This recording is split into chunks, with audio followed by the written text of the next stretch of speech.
Bienvenue, traileuses, trailers, runneuses, runners, dans ce nouvel épisode du 5 km à l'Ultra Trail. Podcast qui partage des conseils pour que vous puissiez courir et atteindre vos objectifs personnels dans la course à pied. Allez, nouvelle capsule. Alors, pour tout te dire, j'ai failli ne pas la faire parce que voilà, je dis que effectivement, je fais un épisode, une capsule tous les jours parce que voilà, j'aime beaucoup partager. Ça me demande pas beaucoup d'efforts, ça me demande un petit peu de temps, mais là, je suis malade. Un truc de fou. C'est mon anniversaire. Enfin, c'était le 3 juillet, tu vois. Et il faut que je sois malade le 3 juillet. Bon, mais ça va un tout petit peu mieux. Tu l'entends dans ma voix. Hein, je suis pas foufou. Donc c'est pas moi qui vais te donner la pêche aujourd'hui. Je vais essayer de me réveiller un peu, mais c'est vrai que j'alterne entre la fièvre et mal de crâne. Donc c'est compliqué. Je ne sais pas pourquoi. J'ai chopé un virus. Bon, mais ça va un tout petit peu mieux. Et donc, je vais te parler en fait d'une question que j'ai reçue tout à l'heure par une de mes coachées qui me demandait, écoute coach, c'est quoi la VMA? Alors, peut-être que tu sais ce que c'est la VMA et du coup, je lui ai expliqué. Mais je vais t'en parler parce que si elle m'a posé la question, peut-être que tu te poses aussi la question. Je vais expliquer la VMA et la VO2 max. Alors, la VMA, vitesse maximale aérobie. On va faire simple parce que c'est pas très compliqué. C'est la vitesse de course à laquelle un sportif, j'allais dire un athlète, mais un sportif atteint sa VO2 max. Alors, la VO2 max, c'est la quantité maximale d'oxygène que tu peux utiliser pendant un effort intense. C'est-à-dire que, par exemple, les athlètes vraiment les athlètes, on va dire, voilà, les vrais athlètes qui s'entraînent, c'est leur job. Ils peuvent tenir normalement 4 minutes à leur maximum. Pendant 4 minutes, ils sont à bloc, tu vois. Maintenant, des gens un peu moins entraînés, bon, ben, on est plus sur 30, 1 minute, 2 minutes maximum parce que c'est énorme. Donc, la VMA, c'est la vitesse la plus rapide que l'on peut courir tout en utilisant le maximum d'oxygène disponible dans le corps. Alors, tu vois la relation entre la vitesse VMA et l'utilisation de la VO2 max, qui est la quantité maximale d'oxygène qu'on peut utiliser pendant un effort très intense. L'intérêt de pousser un peu sa VMA, en fait, ça veut dire que on muscle son cœur. J'allais dire tout simplement, mais oui, on muscle son cœur. Le cœur, c'est une pompe. Et plus il est gros, plus il pourra pomper plus d'oxygène plus facilement. Donc, ouais, il y a une relation. Alors, la VMA, par exemple, moi, j'avais une VMA de 18-19 km/h. Voilà, la vitesse maximale aérobie, c'est en km/h, la vitesse. Donc, une VMA de, on va dire, 18 km/h. Dans les tableaux, du coup, ça permet de te donner une idée du temps que tu peux faire. C'est-à-dire, sur un 10 km, ok, je suis capable de courir à 18 km/h, de soutenir, maximum, 18 km/h, ce qui est plutôt pas mal, sachant que les pros, ils sont à 20, 22, toi. Ils sont à fond, quoi. Du coup, ça te donne des temps de passage estimés pour un 10 km, un semi-marathon, un marathon. Voilà, ça te donne des indications. Maintenant, évidemment, alors, c'est pas évidemment, mais il y a des plans d'entraînement qui existent partout, t'en trouveras, et souvent, très souvent, voire toujours, je sais pas, j'en ai pas trouvé un seul qui ne claquait pas une séance de VMA au début d'un plan d'entraînement. Or, une séance de VMA, tu l'as compris, c'est pour pousser vraiment le cœur, le corps et notamment aussi ton mental, mais d'abord le corps, pousser le corps à fond, jusqu'au moment où tu manques d'air, tu n'arrives plus. Donc, mettre une séance de VMA au début de ta prépa, à moins que tu sois rodé vraiment, que ça fait quelques années que tu cours, ok, tu peux, mais là, du coup, c'est pas à ce profil de sportif que je m'adresse. Si tu as moins l'habitude, une VMA, ça sert à rien de se faire mal dès le début. Tu vas peut-être te blesser parce que tu vas mettre la machine à fond alors que t'es pas prêt. t'as pas musclé, tu t'es pas amélioré. Donc c'est un coup à casser la machine et peut-être aussi te démotiver avec un petit craquage mental et moral, tu vois. Donc clairement, c'est pas génial à mon sens de mettre une VMA comme ça en début de prépa, surtout quand on débute. Alors là, ouais. Et faut savoir aussi que la VMA, bah, c'est une mesure, hein, c'est une vitesse maximale hein, qui varie en fait je vais pas dire de semaine en semaine, mais de mois en mois en fait. Hein. Si tu passes une VMA le 1er janvier, bah, dis-toi que le 1er juin, bah, ta vitesse, elle est normalement pas tout à fait au même endroit, quoi. Moi, je sais que ma VMA maintenant, elle est plus à 18, hein, elle est plutôt à 16. Parce que j'ai arrêté le travail de fractionner, j'ai moins fait fonctionner le cœur, je suis plus dans l'endurance, dans la basse intensité, dans l'utilisation des lipides, tu vois. Donc oui, c'est normal que ma vitesse et je l'ai vu dans mon dernier 10 km, 12, 13 km heure, ouais, j'étais déjà à 190, quoi. Euh, voilà, c'est un effort qui s'entretient et de toute façon, il n'y a pas à tortiller des fesses hein, pour augmenter sa VMA. Il faut muscler le cœur. Et pour muscler le cœur, bah, il faut s'envoyer du fractionné. Faut sortir de sa zone de confort et muscler le cœur. Maintenant, séance de VMA, comment on obtient sa VMA? Tu as, alors tu en as trois, je vais dire trois. Tu as le Vameval. Donc là, c'est sur piste avec des plots tous les 20 mètres, avec une bande sonore, et tu pars à 8 km heure, je crois, palier 1, et toutes les minutes ou toutes les 30 secondes, non, je crois que c'est toutes les minutes, ça change d'un palier.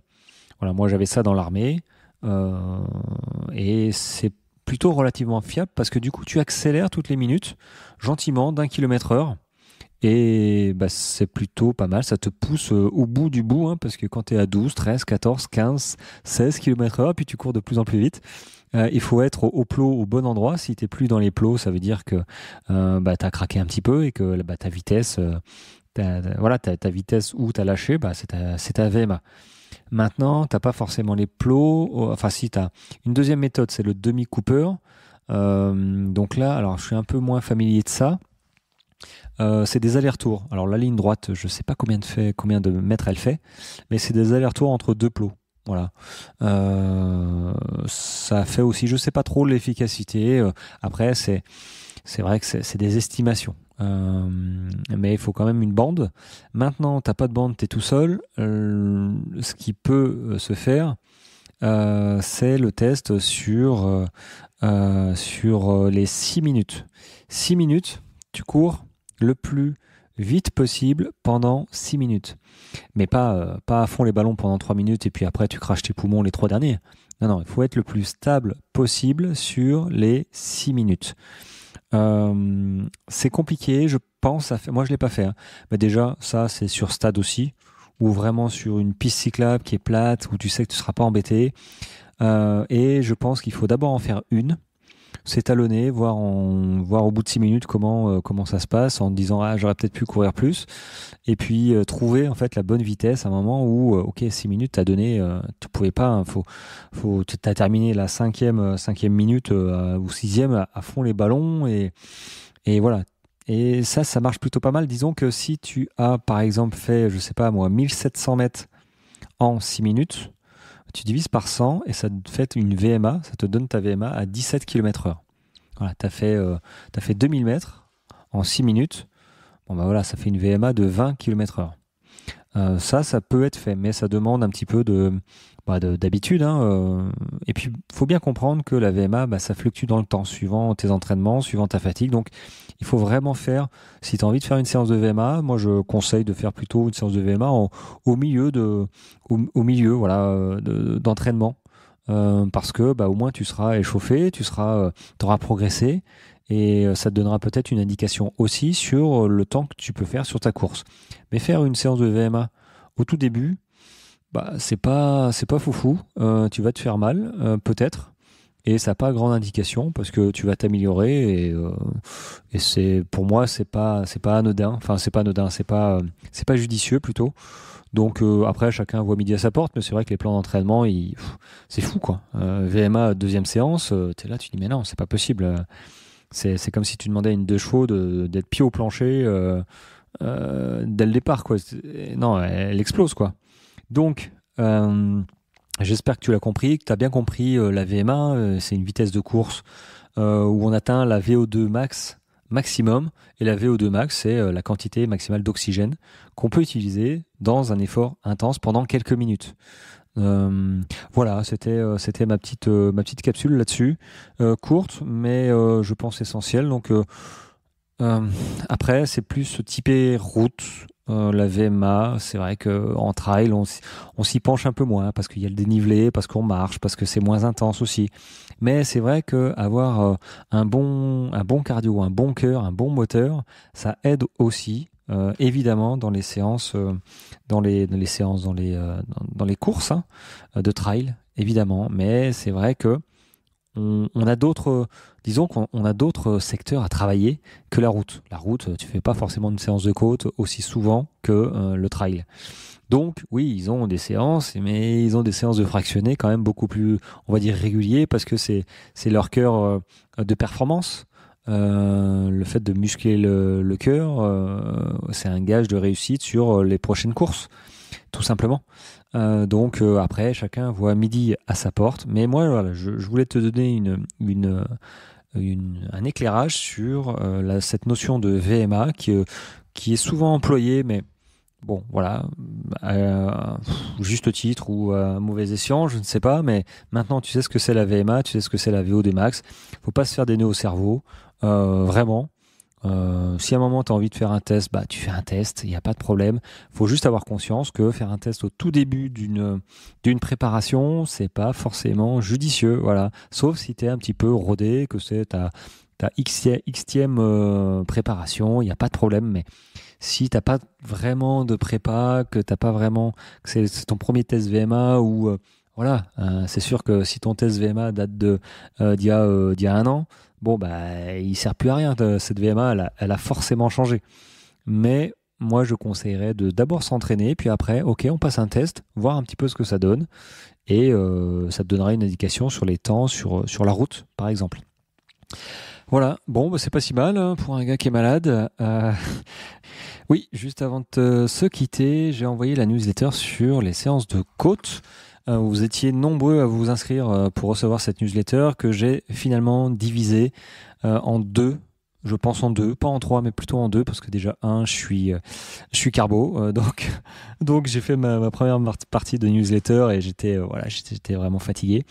Et je me suis aperçu qu'en fait, ça faisait des newsletters de fou pour vraiment expliquer. Donc, je me suis dit, ok, on va la couper en deux, ça vous laissera le temps de lire petit à petit. Et à la place de mettre trop de contenu sur une newsletter. Donc demain, à l'heure où tu écoutes, va sortir la deuxième newsletter sur justement comment travailler en côte, sur les côtes courtes, moyennes et longues.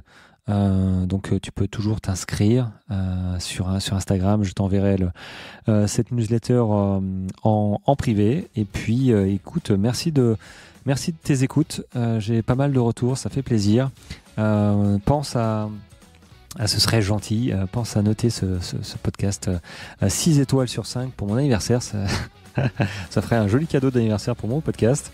Et moi, je te retrouve demain, normalement, j'espère, en meilleure forme, voilà, avec un petit peu plus la pêche que je n'ai pas trop là. Je t'avouerai qu'elle est un peu partie, mais c'est juste passager. Je te retrouve demain, j'espère, en pleine forme. Allez, ciao, ciao.